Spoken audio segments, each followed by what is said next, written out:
Hello, I'm Brandon James. We're reading bedtime stories to cats at the Humane Society of South Central Michigan. This one is called The Kitten Who Thought He Was a Mouse. Come in, guys. Alright. Kitten Who Thought He Was a Mouse. There were 5 Migsies, Mother and Father Miggs, and Lester, and 2 sisters. They had, as field mice usually do, an outdoor nest for summer and an empty lot and an indoor nest for winter in a nearby house.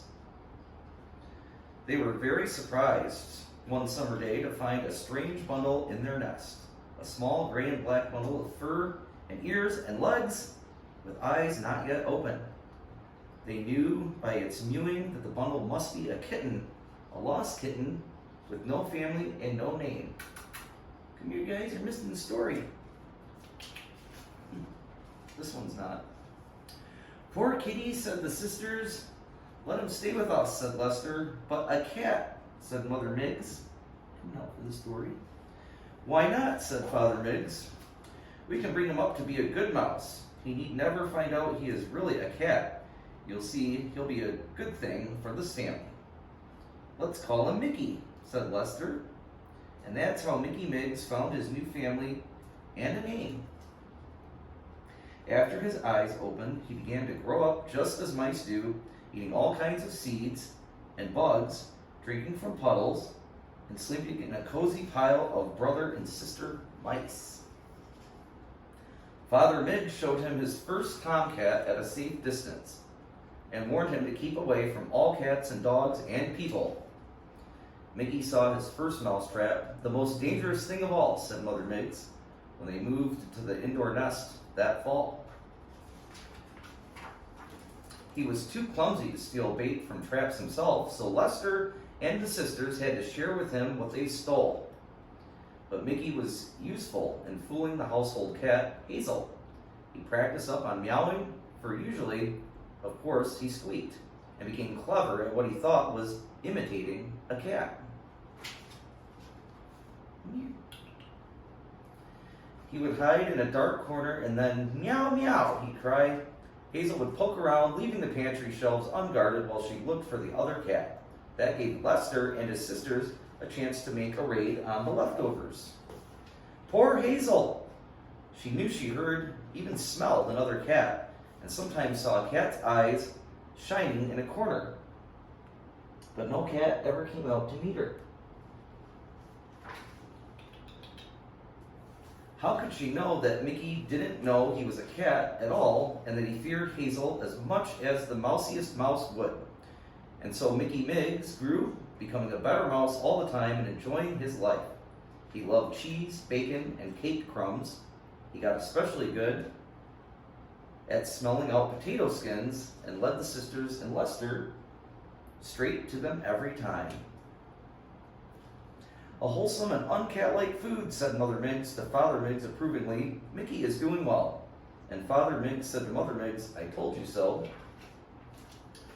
Then one day, coming from a nap in the waste paper basket, Mickey met the children of the house, Peggy and Paul. Eek! Mickey squeaked in terror.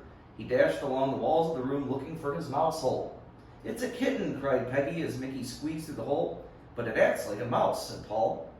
The children could not understand why the kitten had been so mouse-like, but they decided to try to make friends with them. That night, as Mickey came out of his hole, he nearly tripped over something lying there right in front of him. He sniffed at it. It was a dish, and in the dish was something to drink. What is it? Asked Mickey. Lester didn't know, but timidly tried a little. No good, he said, shaking his whiskers. Mickey tried it some more, then some more, and some more and more until it was gone. He said, what wonderful stuff. It's probably poison and you'll get sick, said Lester disgustedly. But it wasn't poison, and Mickey had a lovely feeling in his stomach from drinking it. It was milk, of course. Every night that week, Mickey found a saucer of milk outside the same hole. He lapped up every drop. He drank it, cried Peggy and Paul happily each morning. They began to set out a saucerful in the daytime, too. At first, Mickey would drink the milk only when he was sure Peggy and Paul were nowhere around. Soon he grew bolder and began to trust them in the room with him. And soon he began to let them come nearer and nearer and nearer still. Then one day he found himself scooped up and held in Peggy's arms. He didn't feel scared, he felt fine. And he felt a noise rumble up his back and all through him. It was Mickey's first purr. Peggy and Paul took Mickey to a shiny glass on the wall and held him close in front of it. Mickey, who had never seen a mirror, saw a cat staring at him there, a cat in Paul's hands, where he thought he was. He began to cry, and his cry, instead of being a squeak, was a mewing wail. Finally, Mickey began to understand that he was not a mouse like Lester and his sisters, but a cat like Hazel. He stayed with Peggy and Paul that night, trying not to be afraid of his own cat self. He still didn't quite believe it all. However, and the next morning he crept back through his old hole straight to Mother Miggs. "Am I really a cat?" he cried. "Yes," said Mother Miggs sadly, and she told him the whole story of how he was adopted and brought up as a mouse. "We loved you and wanted you to love us," she explained. "It was the only safe and fair way to bring you up." After talking with Mother Miggs, Mickey decided to be a cat in all ways. He now lives with Peggy and Paul, who also love him, and who can give him lots of good milk and who aren't afraid of his purr, and his meow. Mickey can't really forget his upbringing, however. He takes an old rubber mouse of Peggy's to go to bed with him. He often visits the Migsies in the indoor nest, where he nibbles cheese tidbits and squeaks about old times. And of course, he sees to it that Hazel no longer prowls in the pantry at night. "Oh, I'm so fat and stuffed from eating so much in Hazel's pantry," Father Miggs often says happily to Mother Miggs.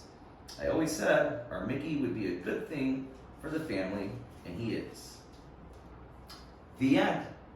Thank you for joining me. I'm Brandon James with Bedtime Stories for Pets at the Humane Society of South Central Michigan.